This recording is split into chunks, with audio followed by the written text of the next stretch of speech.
right, Zig coming in on the top. Today on the show, we have Mickey Lynch. Mickey Lynch is a man of many talents. In the early 80s Philadelphia punk scene, he started a zine called Threatening Society. He also played in bands and book shows in the early Philadelphia punk scene. Currently, he is running a label called Uranium Rush, remastering some of the bands from that time and taking on new projects. Now, Mickey Lynch may sound like a new name to you, but it's because of Mickey that the world of punk has one of the most iconic images in it. And that is Guy from Fugazi hanging in a basketball hoop, upside down with a microphone, screaming his heart out in some DIY venue gymnasium.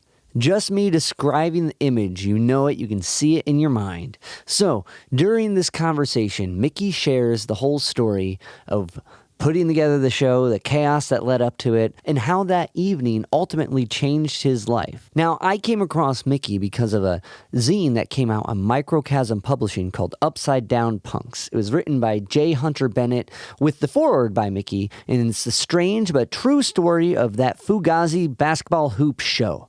And in this scene, it's a really detailed telling of the whole event with pictures and letters between Mickey and Ian, the flyers, and every detail about the show that you'd visually want to see. And where that zine leaves off is kind of where we pick up this conversation. So I highly recommend you go to Microcosm Publishing and pick up a copy of Upside Down Punks. They put out a lot of great material, Microcosm, and if you love Fugazi, this is a great read. All right, before we get into this interview, if you are into the DC punk scene, stay tuned to the Zig at the Gig podcast. We have some cool guests coming up that I think you will find you'll have a great interest in. And if you dive into the catalog, we've talked to Ian, Joe Lally, HR from Bad Brains, among many more that I think you will find great insight from, just like I did getting to pick their brains. And now, one more thing before we get to this interview. If you hear anything you like, if you can like, rate, review, subscribe to the podcast on any of the podcast platforms, it helps me keep talking to cool guests like Mickey and sharing their insight with you. So without further ado, this is my conversation with Mickey Lynch. I was just going to say, you sound like a really interesting dude. I may end up asking you more questions than you're going to ask me. Hopefully you're okay with that kind of thing, unless there's like a deliberate set of questions we're going to nail down today. No, this would be more of a conversation because all this kind of came to fruition with me because your story to me with this zine I came across called Upside Down Punks, and and diving into your story, because I've seen that Fugazi, the basketball hoop image forever. It's just kind of like been part of the zeitgeist of like DIY ethos and like punk rock, and have never thought about the story behind it until reading this little zine. And like your journey through it, I've resonated with a lot, especially with what I just told you, putting this show together. I'm like, man, it can be an uphill battle. I totally get all these things. So I guess I wanted to start off by asking you about when punk rock and like hit your life, and when your music and your mind kind of opened to a more offbeat path. Yeah, for sure. And I mean, there's kind of like defining lightning bolts kind of moments in my kind of punk rock trajectory, and for good or for bad, but essentially it was just in high school feeling extremely kind of alienated, and just like disconnected, kind of depressed, kind of floating, not really. Went to a great school in Philadelphia, Central High School, and and I just felt like what's wrong with me, kind of thing. Everyone else seemed to have their shit together, kind of thing. And then I met someone in high school, and I was rocking out to some of my favorite bands were like old school Genesis, and I love the Cars. I had older brothers, who absolutely influenced me. The Who were an amazing band that I really some of their early stuff I just adored, kind of thing. But when I met a guy in high school, Rich Sikori. I remember this, and he said, we were just talking, and he was a skateboarder. I'm like, oh yeah, what kind of music do you listen to? He goes, punk rock. I'm like, sure, the first kid I've ever met who kind of was into punk rock. And this was kind of like in 1980. I think it was like 85 perhaps. And, so he gave me one of his skate rock tapes. But he also gave me, what more importantly, Dead Kennedy's Fresh Fruit for Rotting Vegetables. And the first track on that album is Kill the Poor.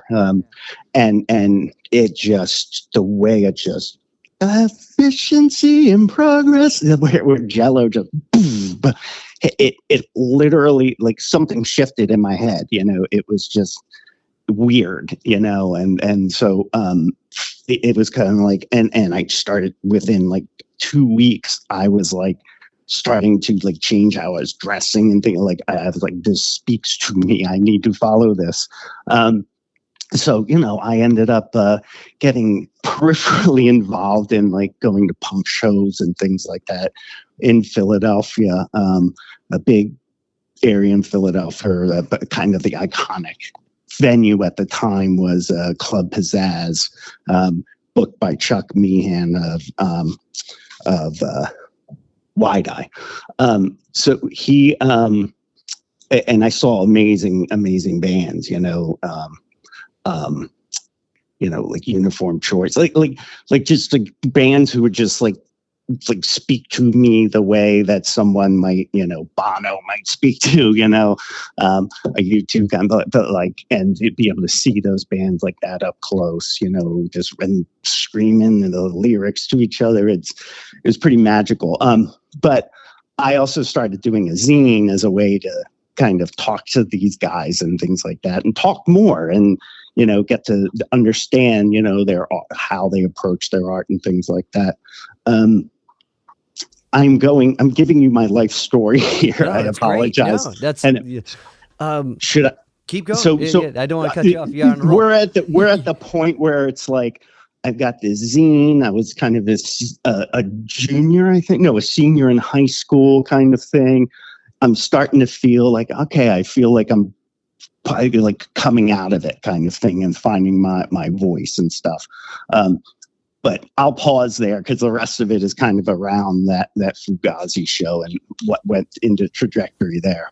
Right. Okay. So, I mean, at the time too, with like zines, like I just did this really interesting interview with this guy, Howard Wolfing. Are you familiar with him? Yes. Okay. Yes. Awesome. Absolutely, man. He just put out this amazing collection of D-scenes and Discords. It's a zine anthology that he was the editor of. And like, I went through and was reading all these like zines, and he preserved them in a way where when you read it, it's like reading like a newspaper. He printed them really big, and like you get like this real like effect of like what it was and what exactly you would have picked up then, and like it was really, really cool and an amazing time capsule. But like I bring that up because who are your like kind of influences to even start doing a zine? Was there It was, what? I'm trying. There were a number of zines that were kind of I remember totally. I'll tell you. There was a dude, a metal dude, like a really hardcore metal dude. And by the way, I've always found in life, the more metal you are, the more you're kind of really nice. I've met a lot of really nice metalheads. I believe this that 100%. This guy, Scott, he was like a just into like deep, like underground, like the more satanic better, the more under. And so he did a zine called Total Thrash, and he's the one who told me and my friend Tony, just Tony, and we started our zine at his behest, and he basically said, okay, here are the bands who will answer your questions and things like that. So he gave us like a head start of like bands to go reach out to get their first start. So like the first couple issues were like super metal, but he was the one who kind of, we followed his lead. It's like, oh, and Scott had like people outside of like, in Europe he's talking to, and like all over the world. And we're like, that is so cool. It just never, like you could create and have, a footprint at that time with a piece of like a zine and the right awareness vehicles, through like Maximum Rock and Roll and some of the larger zine aggregators kind of thing, you could get noticed that way. So, yeah, and so we just kept doing that, and it was amazing, and it set a trajectory for me for sure. It anchored me, like I told you about. I was feeling like really depressed and things like that. That gave me focus and a lot of purpose kind of thing. So it did change my life in a lot of ways. We did like 6 issues, mind you. We're not like I didn't build like a empire here, but it served a really important purpose in my life. Well, I mean, and like the kind of one to just even at that age too, just to have a thing to contribute, you know what I mean, and get engaged. Like for me, it was music and playing with bands, right? And kind of being involved in the thing that made me feel involved, and like opened up all these, like, these connections have a purpose, if not, you're just kind of, they're names you read or people you come across, but when you're in it and you're doing it and you're involved with it, you start to feel this sense of purpose. So I totally understand that. And yeah, and you want to be involved, you want to be engaged, you want to be a part of this energy that's going on.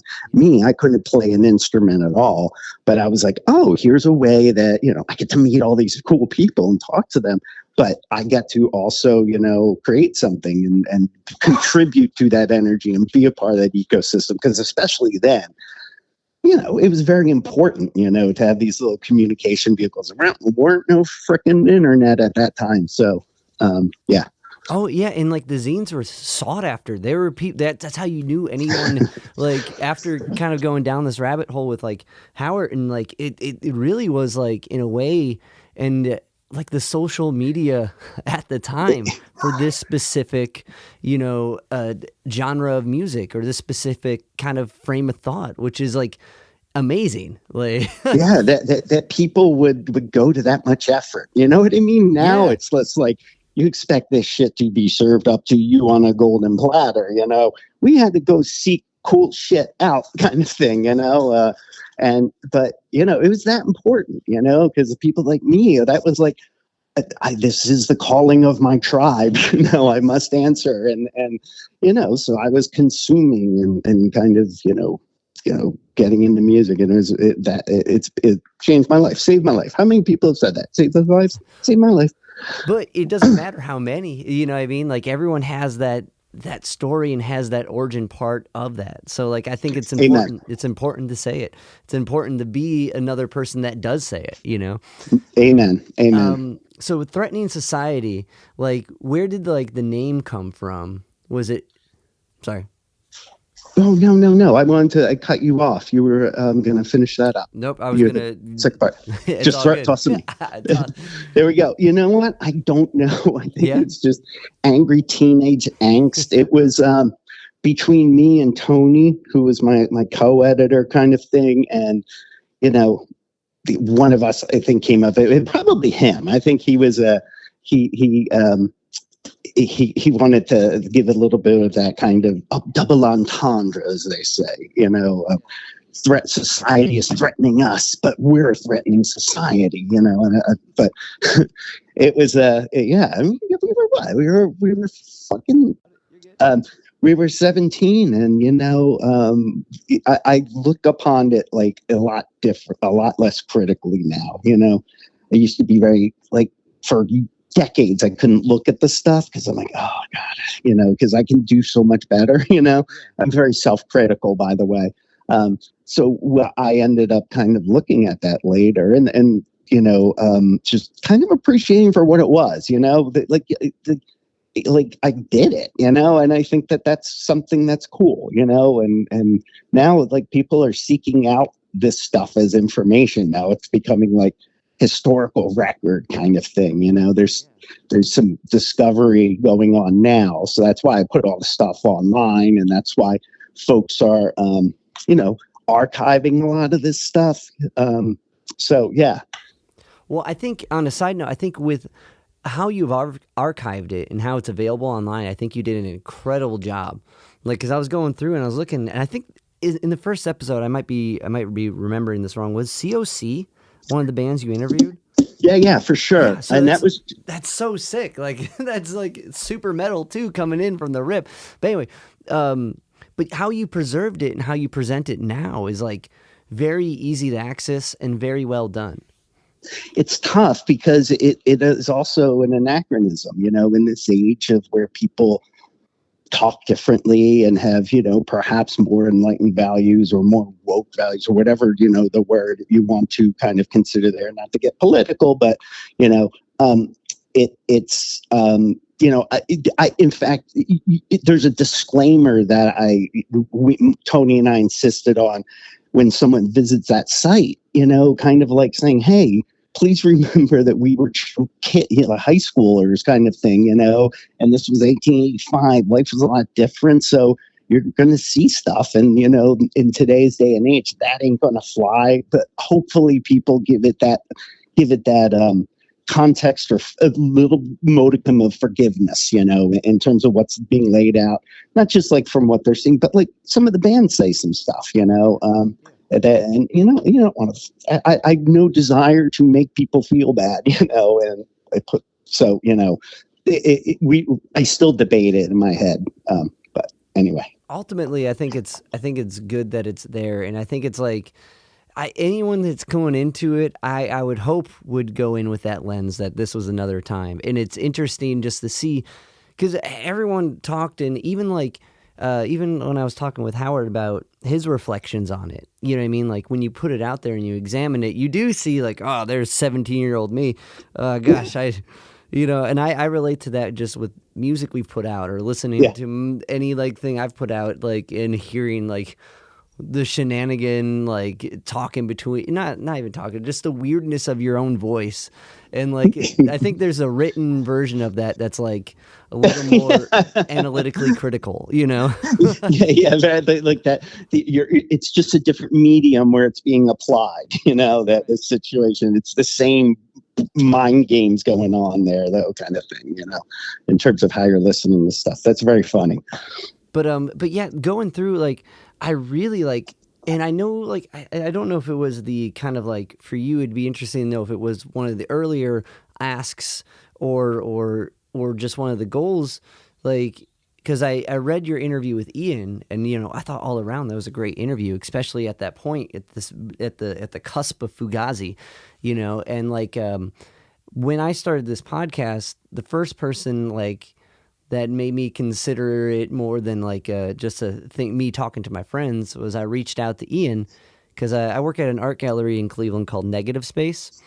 Or I should say I volunteer, because working with me, there's a budget. Working means you got paid, but I don't. Totally. It's a something I do 100% for the love of it, and I love that. I wouldn't want to do it any other way. But regardless, we had the Evens play there once before I was really involved with it, and it was incredible. And like then Koricki put out a record. And I reached out to Ian about like doing an interview talking about Koricki, and I work at Negative Space, and like so, and he was the first person that was like, yeah, but I got all this going on, so let me get back to you. And like reading your story about putting together an interview with Ian, I'm like, I totally relate to this. It's just kind of like Ian was so nice, and like I giving you the time. Yes, I can't do this right now, but you know what I mean? Like, what a cool guy. And after reading your story, I'm like, he's always been like that.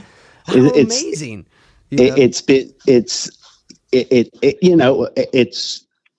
I have no shame and embarrassment of saying he's probably the person I admire most in the world, kind of straight up, just in terms of like, I know he's an imperfect person and things like that. And it'll probably bother him hearing me saying this, but I mean, the way he's stuck to these hardcore values that he's had, and really had success with integrity and on their own terms, the bands, I'm just, I think it's amazing, and I think he's kind of, Discord, and that whole scene, people gravitated towards it, and kind of he had a monumental impact on the art scene in Philadelphia, in DC at the time. It was pretty amazing dude. 100%. And like, I'm sure he would. I'm sure he'd have some criticism about it because that's how he is, and that's what I mean. That's I don't know if he didn't, I would be bummed out, like because that would. Yeah, totally. What, what the fuck are you talking about? I remember one time I wrote to him and asked him, hey, I ordered a EP called Egg Hunt when it first came out, and it was a 7-inch, and I said, hey, when I sent my order in, because it was in the mail and stuff, and said, would it be possible to get Ian to autograph it? And he sent it back, with an autograph, and the autograph said, Mickey, it's just ink on paper, Ian.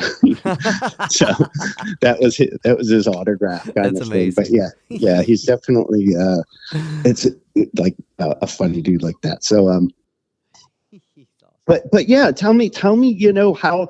And this is what I said earlier, where I'd make this a conversation. Tell me about your connection to the dude.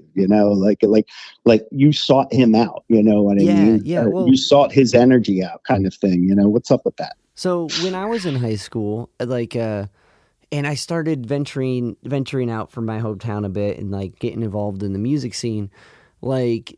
I have a friend named Gabe, and they were showing me their music, and like they were really into Fugazi and Joe Strummer and Minor Threat, and like really introduced me to this music, and it made me think of everything differently, because here's someone that's doing it 100% on their own, and like that's a possibility. Whoa, yeah, you know what I mean? And like totally. just kind of like I've never been someone who like drank or party or really care about that aspect of it.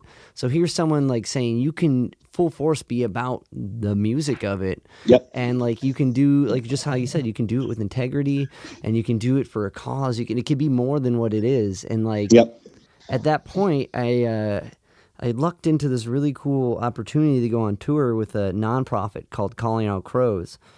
And it was just kind of like I'm listening to these bands, and then I'm like, kind of seeing how music can be more than just because Calling Out Crows was a state radio's nonprofit, which was Chad from Dispatch, and like so it was kind of like reading about it and seeing this music, listening to this music, and then hearing and being involved in it in a different way, in a different scene. I was like, oh my god, these are the roots of it, And like to me, it's like the folk music. It's a different generation of Woody Guthrie in a way, and I don't know. It just held all this weight, and like, so to catch Ian at like negative space at this place I eventually became very deeply involved with, like was just amazing. So it's kind of meant to be kind of thing. I think that's really cool. And the fact that he gave me any amount of time to be like, yeah, sure, just not now. You know what I mean? Like, oh my God. And anyway, so like the music kind of hit me like in that time when I was kind of learning how music can be more than just music. And how it can touch and do more. And ultimately that really messed up the rest of my mind, and everything we've done since has been kind of like in that trajectory, Yeah, totally. So the kind of like, so when you like, before the zine like took off, cause in Upside Down Punks, there's this really cool like letter thread of you and Ian. And like, and it has one where Ian reads your first issue, and like, is giving you encouraging words. And I'm like, this guy can't get any cooler, but I keep reading. He keeps getting cooler. And like, so was Ian the first person you wanted to interview? He for me was like he was my biggest inspiration and kind of thing. And but yeah, I mean, like he just the whole experience was just really rad, like I wrote to him, I said, I'd love to have you like in our fanzine, because we were starting to do a little bit longer interviews. We used to do where you just write in the answers and they send it back kind of thing, but we've started getting into like longer conversational ones with members of the band, and which was a pain in the ass because you'd sit there having to transcribe everything by hand. It was awful. Yep. But that was our approach, and remember thinking, oh, it'd be awesome to get Ian Mackay, and have him over for, and for a sit down over the phone or something like that. But he ended up inviting me to go spend like an afternoon with him at Discord. When I say an afternoon, it was probably like 2 or 3 hours kind of thing.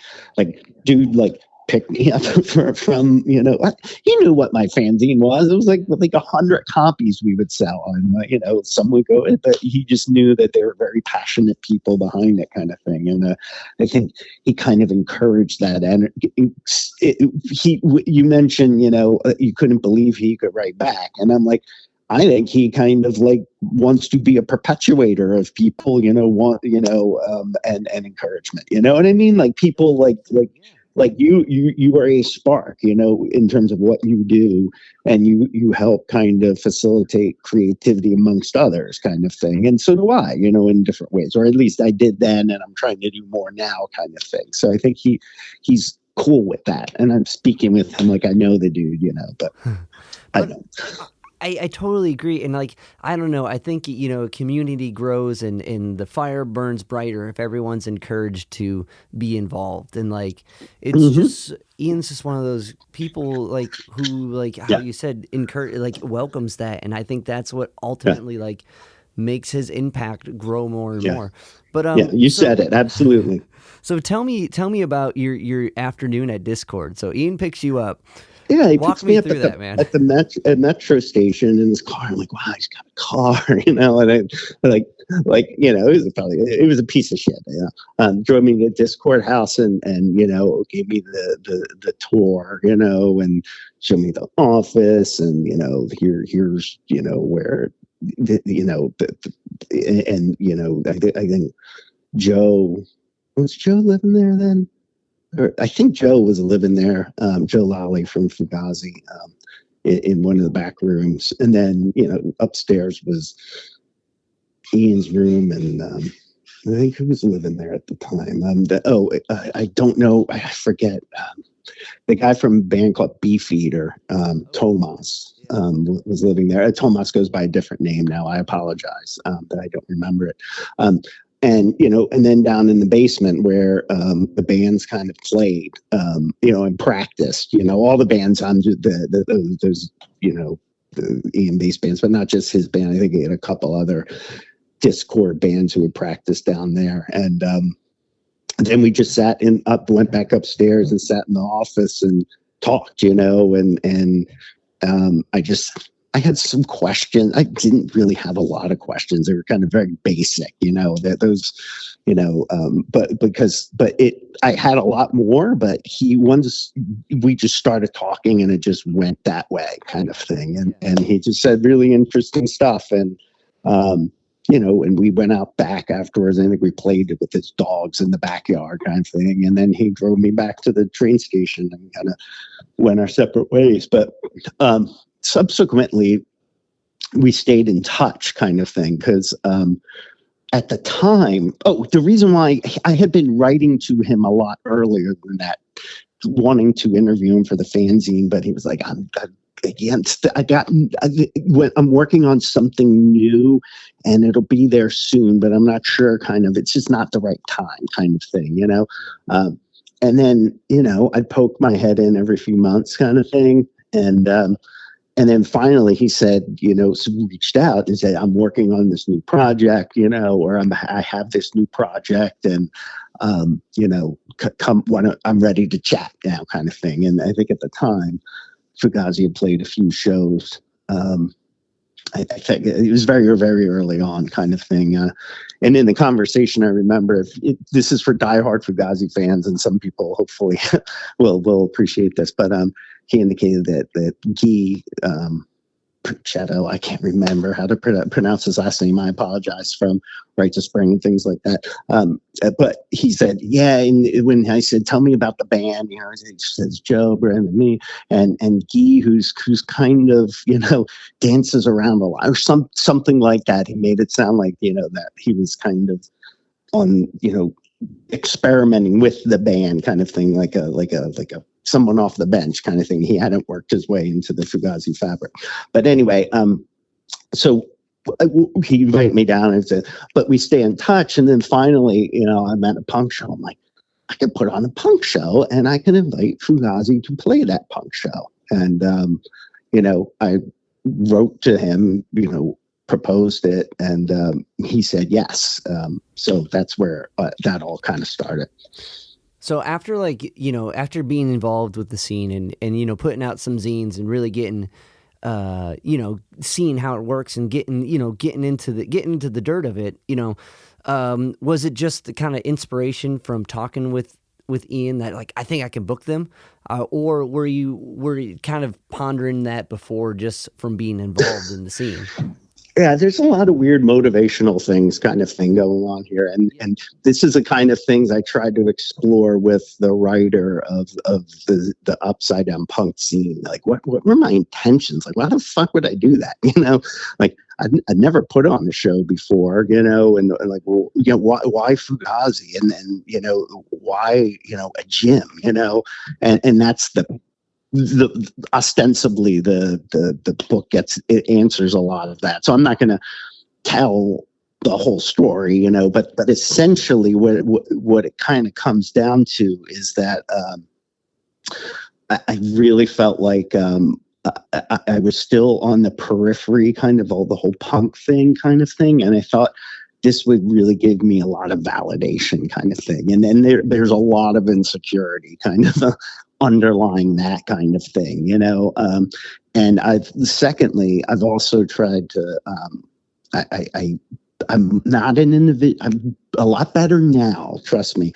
But back then I was an individual who could only kind of feel a lot of self-worth by accomplishments kind of thing, of having done something, Of course, I'd be so self-critical at the end of it, it's just, and that's part of the narrative too, is that, I put on this show and in my head, it was a total failure for a lot of different reasons, and it just ended up being something that was kind of just ended up change. It just ended up, society saw it differently kind of thing, or people saw it differently. And I think that's really cool.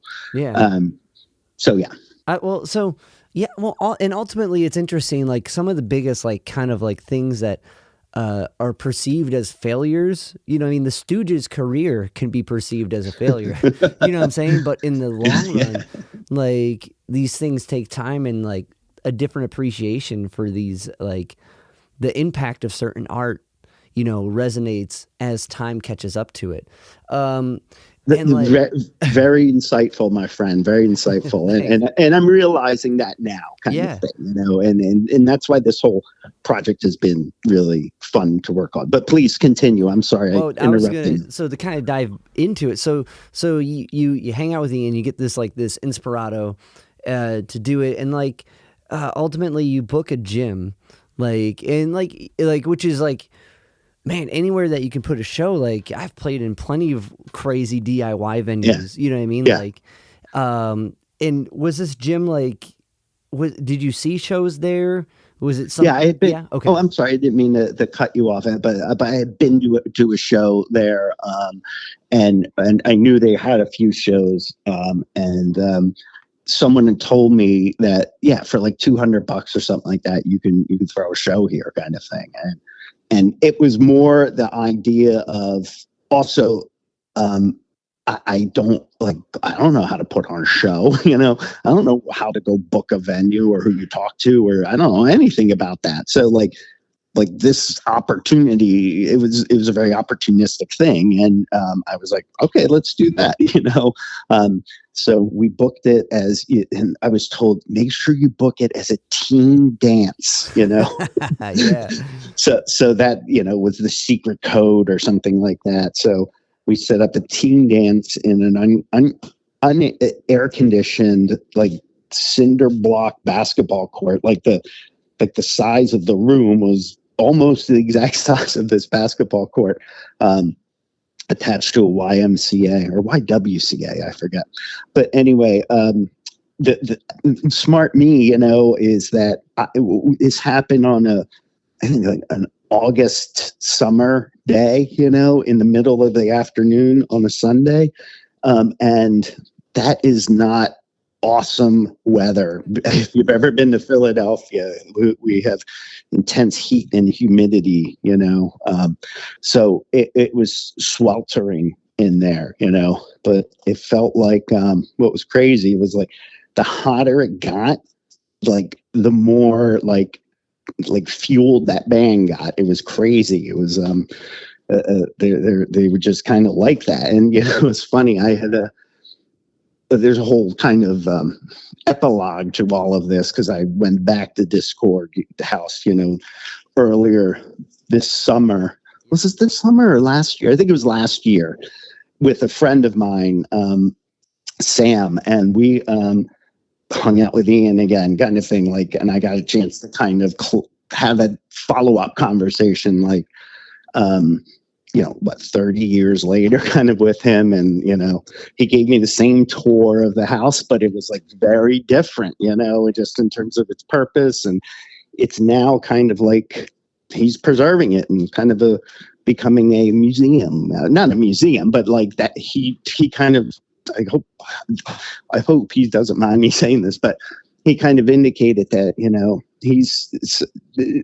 people have been talking to him about, preservation of all of this kind of rich punk history and arts history kind of thing that had kind of a national impact, and some would say international. And he was like, nothing leaves here kind of thing. Everything stays where, like this is where it's all going to be. The house is part of it, and he's kind of very intentional about that kind of thing. So, where was I? I just meandered. I apologize. Oh no, you're good. So you guys he's giving you the tour again, and there's an epilogue to the. Oh, the epilogue was that I had gotten to spend the after kind of met back up with him, but what led me to that, I can't remember. What were we talking before that? I apologize. So it was the heat in the venue. Oh, we're talking about the show. Yeah. So, it was when he was giving me this tour. Now remember. Thanks for putting me back on track. He showed me the Fugazi dryer in their basement, that they brought with them on tour, because they would be so sweaty at the end of their shows, and they, they did not have a lot of line opportunities or whatever. Or what was it he was telling us? Like packing your wet, what do you do with this wet stuff? So they kind of throw it in the Fugazi dryer backstage or something like that, That's awesome. Anyway, but yeah, that was, crazy, and just that sounded awful, just because the acoustics were really bad.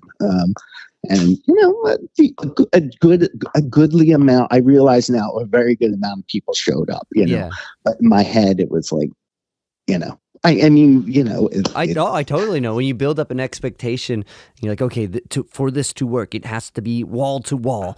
You know what I mean? Like, yeah. And then like ultimately, when you look back, you're like, there was a lot of people that chose to make this night special out of every other Saturday, Sunday, Friday, whatever in the world.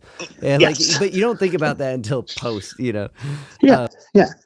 Totally. And they sought it out, and they go this, like, why am I going to a Y to go see a music play? What? Kind of, for an average person, might not even register kind of thing.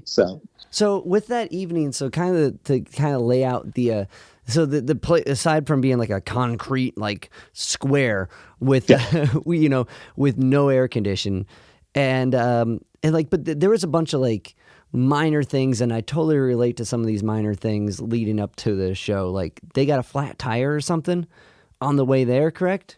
Fugazi? I can't remember, to be perfectly honest. I believe I don't, if that is a piece of the story, it's not something I think I knew about. I remember there was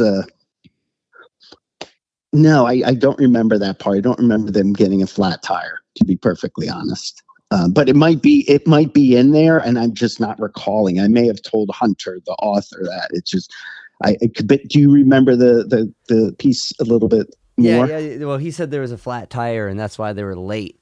And one guy from the party shows up telling you that they're here, and it like because I guess the show started without Fugazi ultimately being there. like the first band that is hit the Right, and that's where I didn't. There was. I'm sorry. It probably was a flat tire or some sort of backup. Yeah, but the only reason I said it because I remember talking to Ian, and I don't think Ian thought they were particularly late, kind of thing. And I thought, I don't know. And there was no like cell phones and things like that, so I couldn't reach them. So I'm like, where are they, kind of thing, and like, are they going to come? And they kind of stroll in. I was like, my God, yeah. I was far too anxious to be a show promoter, kind of thing. Too many variables to go wrong, you know. I totally yes. Whenever I feel lucky whenever I have to put on a big show, it's usually me and my bass player that are taking on both those anxieties, so we can each put out different fires at the same time. Yeah, and I think it's an important thing, you know, and you know, it's it's not a one man job kind of thing. It requires to do it right. It requires a lot of people. And if you've got, I'll just kind of tease something. Me and my friends and I. Sorry, I use better English. My friends and I are working on setting up shows next year. Like I'm creating a live show collective kind of thing. Right. And I'm realizing that at 56. I've got a lot of friends who were like my age, you know, and maybe not as old, but like a little bit older, you know, and a lot of them know a lot of things, you know, and have very complementary skills and have always kind of been involved, you know, in the punk scene. So like, and I'm working with a couple guys, Sam and Mike, on kind of harnessing, you know, the work that we're doing, you know, to connect people and things like that, to try and, you know, do something a little bit different. I forget why I bring that up, but I wanted to kind of just say that, you know, even though you get fucking old kind of thing, you know, what you start getting is you get time, you know, time that's yours. Your kids are getting older. What are you going to do with that time? So there's definitely a piece here that is in retrospect of that show is that same person that did that 17 years ago. And I'm still that person kind of thing.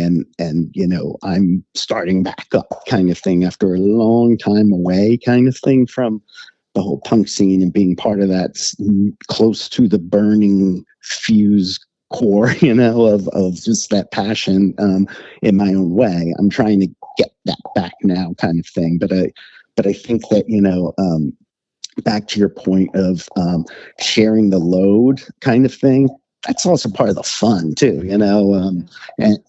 But we're bringing the skills that we have, kind of thing, complementing to, you know, and pull people in who we know, like, oh shit, we need this thing done on video. You know, we know 5 different people who would throw us a bone, you know, to help out on video, kind of thing. So we're just, everything's kind of really falling into place nicely. Anyway. You know, it's invaluable, right? Like, I think ultimately sometimes with the DIY ethos in a way, we kind of put it all on our own shoulders and minds, but it's really DIT, do it together. Yeah, wow, dude! Did you just make that up? Because that's a good one. I forget. I said it. I've done a couple DIY panels here in Cleveland, and that's ultimately the notion I came into it with. So I've had that one in the chamber for a little bit. Dude, that's a good one. I'm totally stealing that, but I'll totally give you credit. But I'm totally reusing it. Please, because it is doing it together. And like, but like, and like, I'm super like inspired that you're doing more and diving into like, maybe not trying to catch up with where you were, but going to what you're meant to do, you know? Yeah, man. So, totally. And that's the way I see it. I think it's like this, it makes sense. I've been a lot happier doing this stuff than, you know, than a lot of stuff, you know, over the years kind of thing. So it's been wonderful. That's incredible. So before I want to dive into that a little bit more, but to paint the picture here with this, back to this concrete box that's like 90 degrees. when Fugazi does start playing, right, and like not too many people like that was like there wasn't a record out yet, but you had like board recordings or a soundboard recording. Oh yeah. There's There was a guy. Also, there was no. Here's the thing: that one of the reasons why this show came about, and I was able to do it as well, is the graciousness of Chuck Meehan. He's the dude who I mentioned earlier in the conversation, from Wide Eye, who's booking shows at Club Pizzazz, as well as some other places, kind of thing. And he was always just super nice. And like I came to him and asked him, like, what do I do? Not like that. Hopefully, I sound a little more confident. Like she's like, and he kind of like schooled me a little bit, and shared the love kind of thing. He's like, okay, here's the record stores you need to drop flyers off at. Here's the kind of like, here's who you need to contact to do, get on. But not everything. Kind of obviously, there were some things I kind of knew, but he was really, really helpful in giving me guidance, especially on some of the show logistics kind of thing. One of the things was, for his shows at Club Pizzazz, they always use a sound guy named Tehwa, Tehwa. I think he was Korean. I can't remember. The zine, I'm sure, has it correct. But I knew that it was possible to record, just the sound of the room, not sound of the room, but like the soundboard, thing. So what had happened was that the show, as I mentioned before, was a failure. One of the two things happened. I remember the toilet overflowing. Someone, I guess, middle of the afternoon on a Sunday. And the second one was that the power went out, or on where whatever with the vocals kind of thing, or something happened power wise, and I was like, what the fuck? Like I was like, oh my God, this show is over. And that was freaking me out. And I went down to some teenage guy manning the desk. I'm like, you gotta help me. He's like, okay. So we find the fuse box and we flicked it, and it started working again. Show's on, kind of thing. And that was just by that point, my eye was like twitchy. I'm like, I can't take this, kind of thing. And then much less when Guy kind of climbed up onto the basketball, onto it climbed onto the drums, then somehow kind of got himself through the hoop. There's video out there of it, on YouTube. It's a classic time. So yeah, at that moment, you're watching them, right? You're watching Fugazi. You're up front. Maybe accepted that this is a cool moment. I can chill, and then. So before this, along the way, Ian had kind of given me a tape of a live show that they had done at DC Space at the end of 1987. And it was just, it blew my mind. It was so like, I wanted to be, they became my favorite band. I became obsessed with that band. And to see them like that up, I was like right there in front of them. In fact, when he climbs up, you can see me in the video kind of putting back up, the symbol, the symbol that kind of got knocked over and things like that. So it was, it was, again, it was kind of feeding my own fantasies, having them play this show kind of thing. And I feel really horrible saying that, but oh well. But, very selfish. So he, well, I mean, at one point, I think anyone who puts together a show has a little bit of their own like fantasy they want to bring to reality. Not only just for them, but for everyone else. You know what I mean? Like anyone. No question. That to be able to kind of put that out there and like, So anyway, it was,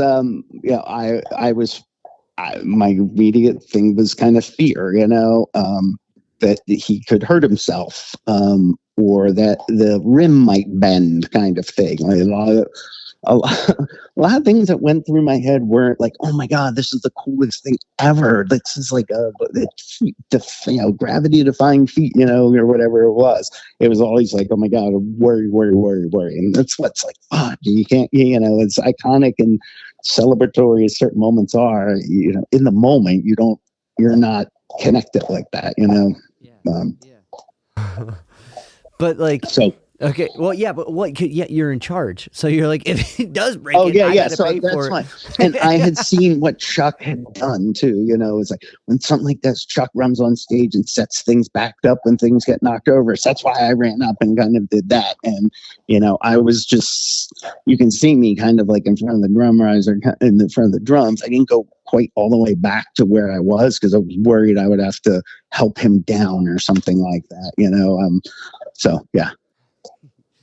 But then it passes, the show goes over, Yeah. and then that image somehow gets out and like becomes kind of like this like poster of Fugazi in a way, an unintentional like an unintentional like logo of an image, even though it's not, and I'm sure that's probably not the right way to describe it, but when that image isn't far from DIY Fugazi or punk rock, Guy going through the basketball hoop, and like,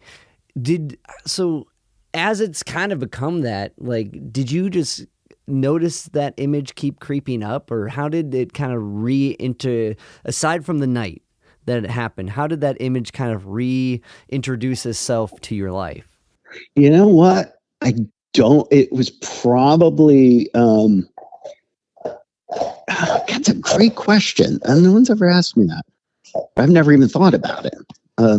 When did that first arrive? It was probably, at the dawn of Facebook, kind of thing, I think that, I when I would tell, like, but, after a while, I don't know how, like, it had to have been Facebook. Some people would start posting it kind of thing, but I don't know, like, when, that's a great question. When I was like I never really thought about like when I realized like this is something that's kind of, just a really well known, like iconic image, like people outside of punk kind of know this, or thing. And I've seen it replicated in satire. That I saw one with, like Elmo going, like every variant of people kind of like going through that. And what's funny is that a few people, especially my friend Matt, always sends them all to me every time they come across, like I had literally, I'm not the person I didn't even take the picture kind of thing, but Sean Gustillo, I think, forget it. I'm really bad with last names, and I apologize both to Guy and to Sean. Took that image, and I think he was working, and was doing Philly Zine at the time, kind of thing. And I've asked him, and I can't remember the answer, but I'm like, where are the other photos, kind of thing? I'd love to see them, kind of thing. But there's also a lot of photos that I took of that show, kind of thing. Remember I told you my front row seat? I took some pretty kick-ass pictures. I mean, they were a very photogenic band, shall you say, kind of thing. And they looked, because they were bringing like 110% at all times, kind of thing. So, I kind of took a bunch of pictures, and I forget, they're in the zine as well, kind of thing. And I think I had them up on Threatening Society, but I took them down to be fair to the publisher, kind of thing. So they're out there. That's incredible. But I mean, like, and it kind of going back to like the weight of this coming in later, and like, just like so after like, it becomes kind of this like image for them, this iconic image, like, and like as life goes on, and I mean, like, I get how stressful those nights can be. I mean, Yeah. like I was telling you, I just had one on Friday. We had to make sure whoever got what, and like why are they doing that? You know what I mean? Like, and it just weighs a lot. You know what I mean? So anyone It's who does so much variable. Yeah. Anyone who does it constantly, you know what I mean? Like, we play a lot of shows, but not all of them we book everything. You know what I mean? Yep. And just the promo and everything that goes into making this night happen, it's an incredible amount of work. So I totally get why you would be like, okay, I'm good on this. Like, I wanted to segue on something, just because I have a friend named Max Stern who's in a band called why am I drawing a blank on the band's name? Signals Midwest. I apologize, okay. Max. Yeah. I don't know if you know them. Yeah. But yeah, he's a Cleveland man, and he's always. And I remember he had mentioned to me about that or the art gallery, the gallery that you're kind of talking about. Negative So, space. Awesome. yeah, Cool, man. So I wanted to kind of just hit that up and say, oh yeah, it kind of triggered something. I remember that. Anyway, That's awesome. All right. Shout out. You mentioned Cleveland, and my mind went over there. Bring me back to where we're supposed to be talking about. Well, I was kind of gonna build into what you're doing now. So after like kind of having that much of a thing, and then taking time away from it, and like. What ultimately kind of brought you back to want to? Because now you're mentioning before you're putting together some shows. Was it reflecting on this, or was it having that time? It was reflection on this. That kind of what initiated it, kind of thing.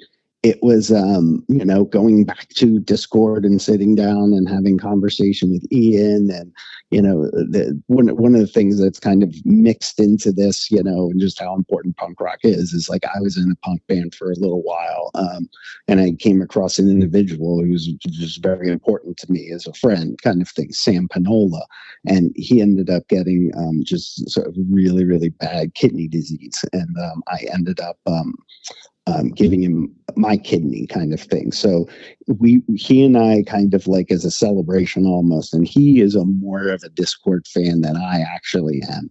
We kind of pulled a Kermit and Fozzy down 95, playing punk songs. I'm sure Brad Brains was on that list, kind of thing, and just, and drove down to the Discord house, and the three of us spent the afternoon together. It was pretty magical, and kind of talking about perspectives of now versus then, kind of thing, and just and what I've been also inspired by is just a lot of these kind of Discord musicians who I loved back in the day are creating new art, kind of thing, and I'm like, oh shit, that I'm not alone, like there's still this vitality here. This is my chance to re-enter, kind of thing, with a sense I belong, kind of thing. So it kind of started out with, I think we put on a zine release show with Desdemonas from DC, who are just remarkable, a band in Philly called Applied Knowledge. On the record label I started a record label called Uranium Rush, and I think we re-released some stuff from a Philly band called Scram. I released an amazing double LP from a band called the Gerrans, which features a dude named Peter Kortner from Dag Nasty on it, as well as Hunter Bennett, who ended up writing the zine. He was part of the Gerrans, kind of thing. That's how I kind of met him through that. And then, so. Okay. So when did the record label, like, well, Scram was on that first, was on the Fugazi show. Yeah. That was like a little bit of a closure, but Scram had this amazing second record. They released a record. They played this fusion of like funk and reggae, and they released this, just really great, record by BYO Records, Sean Stern's label, and it's fantastic. Then they started expanding beyond that into like jazz and world beat, and just these really rich, powerful, kind of like fleshed out songs, and they were amazing. And I remember Ian, when he was like, who else is going to be on the show? I was like, I don't know. I remember what happened is that he asked me who was going to be in the show, and there were actually, I was steering it, like, because it's what the shows I was used to going to. It was like Strike Force, just like very kind of like punk, hardcore, like New York City hardcore kind of things, you know what I mean? Like, cause, and he's like, let's change that up a little bit. And he's the one who kind of suggested Fugazi, or suggested Scram. because they had played with them, in a different city, and they were just amazing and magical, and just a really fantastic band. And so they had released a record on CD, but never on LP. So that was an excuse to I re-released their first LP, and this second record I put out on LP. So that's incredible. Well, and was that kind of in light of like trying to get more kind of getting back into putting stuff together? Or because I thought that there was when it's Uranium Rush, it was easier for me to re-release stuff kind of thing, as opposed to starting new type of concerns. And I always really loved the guys from Scram. They've always been really kind of nice people to work with kind of thing. So that's been my intent, is just to focus on with people, friends, and out there in create community. And now we're working with more live artists kind of thing. Right? We know kind of what we're doing. We know how to start this foundations. Now we are trying to encourage the involvement. I apologize. Let me step away here. That my wife is grinding coffee beans. So we now have moved to, the labels now has live bands, like Real Concerns, and we help workshop things and help kind of steer bands in good directions and things. So when I say we, it's now me and my kidney partner Sam kind of thing. So we're kind of on the hip on stuff. So that's so cool. It sucks that Sam's kidney had to get to that point. Totally. But it's so it's so special and magical that you guys can like share this moment and in this connection and do awesome things like this. That's so sick. Yeah, dude. It's kind of cool. It's kind of fun. We both annoy the shit out of each other too, kind of thing. Yeah. But we also it is a very important relationship in my life. I'm glad I have it. So what the record label? What is the label called that you guys have? Oh, I'm sorry. It's called Uranium Rush. Uranium Rush. Okay, and that's based off the band. You guys were in a band together. Is that? So Uranium Rush is the label. I was in a band called. When I said Peter and Hunter, I released their record. It ended up becoming actually a live concern. Like they decided they wanted to start playing shows. So I joined them. Hunter wasn't in the band, but Peter and a number of other people who I met actually joined the band. And one of them ended up becoming my best friend, a guy named Ben, their bassist kind of thing. And Ben had this awesome board game from the 1950s called Uranium Rush, and it's got a really cute character of a miner carrying like a big atom or something like that, and whatever in his backpack. Anyway, I'm like, it needs to be that, so that's where the name came up, because Ben actually ended up passing away, so it's my homage to my homie Ben. Also, I am also terrified I'm going to get sued at any point, because I'm sure Uranium Rush, I'm using the logo of the board game and the art from the board game. So okay, yeah, we'll see what happens. That's a bit much. I was thinking maybe the name, but no. We'll find out. I'm sure we'll get to that. Well, yeah. I'm sure we'll get to that. At that point, but I mean, that's so that's a beautiful homage, and that's incredible, because now you're doing it from all these different angles, booking shows and putting out. There's a whole other mess of problems to solve when you put out records, and I know you know that now. It's all connected. Yeah. I think that it's the whole. I love every part of it. I was just down in the basement today. I burned my first silks screening thing for screen printing down in my basement. I've never done that before. Yeah, I just did it today for the first time, and I gotta tell you, I did a pretty fucking good job, and I'm really happy. And it probably sucks, but I'm very proud of it, kind of thing. And I don't know. I just feel like there's a whole be kind of like, for me, I just loved every part of it. I loved kind of do like I'm I'm also doing a typewriter, like fixing my typewriter so I can do my zine, which I'm starting again, kind of thing, inside of the mix too. So I'm got a lot of balls in the air kind of thing, but every one of them gives me a lot of happiness. And I realize I think I've got decades to catch up on because I haven't done any of this stuff. Well, Mickey, that's incredible, man. And all that stuff kind of goes together too. You know what I mean? It Like does. I feel like it's so to kind of cap all the cool stuff that's happening. Now that is this Threatening Society that you're picking back up, or is this going to be a different zine?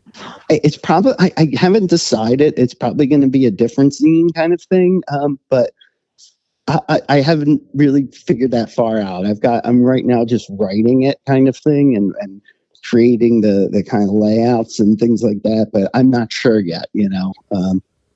So to be determined. Okay. I wish I had more specific news on that. No, it is. Here's the thing on that. It's and the reason I'm able to do all this stuff is I've been a lot kinder to myself on getting stuff done, kind of thing. I just try and move things forward, kind of thing, and make progress, and it's been very rewarding. Well, I think that's with anyone who's doing anything on their own terms or anything for the first time. Like a lot of times when anyone jumps into a thing, if they can't get it right away, and I see this a lot with like the kids I work with, and like it's just something that happens, and as an adult, it happens too. Like if you can't kind of get any like momentum quickly, it's like, I'll never get there. You know what I mean? Yeah, for sure. I think what you said is invaluable with like, you just got to give yourself time to do it and like be accepting of what it is where it's at now, because like in a week, if you keep doing the same thing, it's going to get better. Yep. And that's incredible, man. So, okay. So a new re-return or a new zines is cooking. You got the record label cooking, and you're booking shows. So I guess before we kind of wrap it up, is there anything we can plug now that may happen in the near future, show-wise for you, or release-wise? Well, yeah. We're working right now with a band called Jelly Knives, and we're really excited for people to hear more of them. That we're recording their stuff now. I guess for the show, we're going to just wait to announce it, kind of thing. Maybe but at the end of January. But we don't have a presence out there at any point, kind of currently. But hopefully one day we will. Well, I'm sure we will, because we're going to kind of we're right in the middle of getting all this back together. That whole component of the show thing. We're trying to essentially get a few like under our belt, and to gain the credibility and things like that, and then kind of let people know kind of what we're doing and what we're about, kind of thing.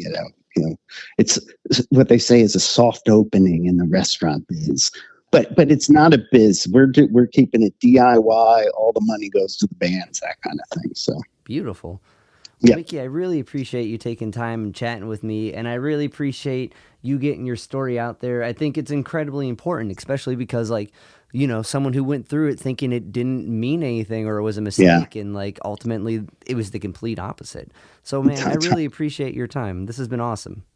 My pleasure. Thank you so much for people sticking around and listening to this for so long, the ramblings of this old man. And I really am thankful that you reached out. I enjoyed our conversation immensely. You're an incredibly interesting dude, and I can't wait to be online friends with you. Likewise.